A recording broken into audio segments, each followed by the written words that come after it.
अस्सलाम वालेकुम। आज मैं आपको बनाना सिखाऊंगी गुड़ की टिकिया। मेरे तरीके से आप बनाएंगे तो बहुत ही नरम और खस्ता बनेगी और ये सर्दियों में खाने में बहुत मज़ा आता है। चाय के साथ खाएं, बच्चे भी शौक से खाते हैं। मेरे बच्चे जब छोटे थे तो बहुत ही शौक से खाते थे। तो चलें शुरू करते हैं। यहाँ मैंने 3 पाव गुड़ लिया था जो रात को मैंने भिगो के गिलास पानी में रख दिया था। जब गुड़ पिघल गया तो मैंने इसको छान के इसका सारा शीरा निकाल लिया। सबसे पहले इसमें आधा चम्मच मीठा सोडा डालेंगे। 3 बड़े कप इसमें आटे के डालेंगे हम। फिर इसको हम आहिस्ता आहिस्ता गूँधेंगे। इसमें पानी बिल्कुल नहीं डालेंगे, इसी शीरे में ही आटे को गूँधेंगे हम। फिर इसमें हम घी डालेंगे। घी को हल्का सा गर्म कर लेंगे, फिर घी डालेंगे और उसको अच्छी तरीके से गूँधेंगे और सख्त गूँधेंगे, ज़्यादा नरम ना हो।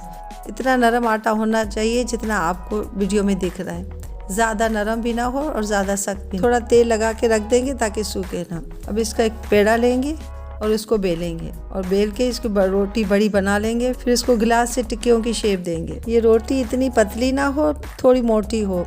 ज़्यादा पतले होंगे तो फिर पापड़ जैसे हो जाएंगे, इसलिए थोड़ी मोटी हो रोटी। फिर आटा बचे उसको बेल के अब उसकी फिर वापस टिक्किया बना लें। बहुत से लोग डायरेक्ट इसको तल देते हैं, लेकिन मैं इनको तलती नहीं हूँ, थोड़ी देर सुखा देती हूँ। 10-15 मिनट के लिए आप पंखे के नीचे इसको एक कपड़े पे डाल के सुखा दें।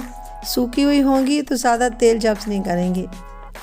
सबसे पहले कढ़ाई में हम तेल डालेंगे, तेल को गरम करेंगे। फिर इसमें एक एक करके ये टिकिया डालते जाएंगे और हल्की आंच पे पकाएंगे। तेज़ आंच पे पकाएंगे तो ये जल जाएंगे, ताकि ये अंदर से भी सही तरीके से पके। फिर आहिस्ता आहिस्ता इसको पलटेंगे। जब ये लाइट ब्राउन हो जाएगी तो इसको निकाल लेंगे। अब हमारी कुरकुरी और मीठी टिकिया तैयार है।